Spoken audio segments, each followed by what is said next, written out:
ಇನ್ನು ಕುಂದಾಪುರದ ಅಮಾಸೆಬೈಲು ಠಾಣೆಯ ಭದ್ರತೆಗಾಗಿ ನಿಯೋಜನೆಗೊಂಡಿದ್ದಂತಹ ಆರ್ಎಸ್ಐ ಒಬ್ಬರು ಮರಕ್ಕೆ ನೇಣು ಬಿಗಿದುಕೊಂಡು ಆತ್ಮಹತ್ಯೆ ಮಾಡಿಕೊಂಡಿರುವಂತಹ ಕಳವಳಕಾರಿ ಘಟನೆ ಠಾಣೆಯ ಸಮೀಪದಲ್ಲೇ ನಡೆದಿದೆ. ಕಲಬುರಗಿಯ ನೌರ್ಗಂಜ್ ನಿವಾಸಿ ಮಲ್ಲಿಕಾರ್ಜುನ ಗುಬ್ಬಿ 56 ವರ್ಷದ ವ್ಯಕ್ತಿ ಆತ್ಮಹತ್ಯೆಯನ್ನ ಮಾಡಿಕೊಂಡಿದ್ದಾರೆ.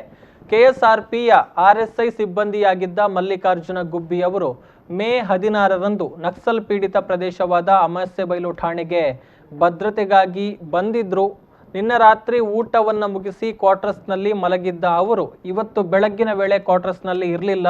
ಈ ಸಂದರ್ಭದಲ್ಲಿ ತಕ್ಷಣ ಸಿಬ್ಬಂದಿ ಹುಡುಕಾಟವನ್ನ ನಡೆಸಿದ್ರು. ಆದರೂ ಕೂಡ ಅವರು ಕಾಣೋದಿಕ್ಕೆ ಸಿಗಲಿಲ್ಲ.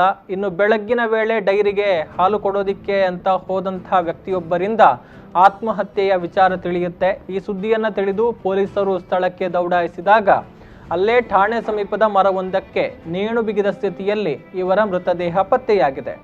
ಸುಮಾರು 29 ವರ್ಷಗಳಿಂದ ಪೊಲೀಸ್ ಇಲಾಖೆಯಲ್ಲಿ ಸೇವೆಯನ್ನ ಸಲ್ಲಿಸ್ತಾ ಇದ್ದಂತಹ ಮಲ್ಲಿಕಾರ್ಜುನ ಗುಬ್ಬಿ ಅವರು ಕಳೆದ 3 ತಿಂಗಳ ಹಿಂದಷ್ಟೇ ಕೊಪ್ಪಳ ಜಿಲ್ಲೆಯ ಮುನಿರಾಬಾದ್ಗೆ ವರ್ಗಾವಣೆಗೊಂಡು ಅಲ್ಲಿ ಸೇವೆಯನ್ನ ಮುಂದುವರೆಸಿದ್ರು.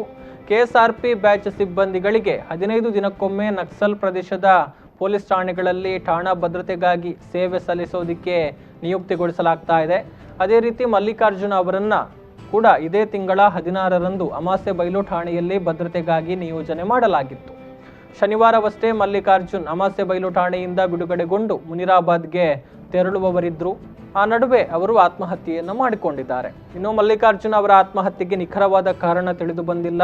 ಮೃತರು ಪತ್ನಿ ಹಾಗೂ 2 ಮಕ್ಕಳನ್ನ ಅಗಲಿದ್ದಾರೆ.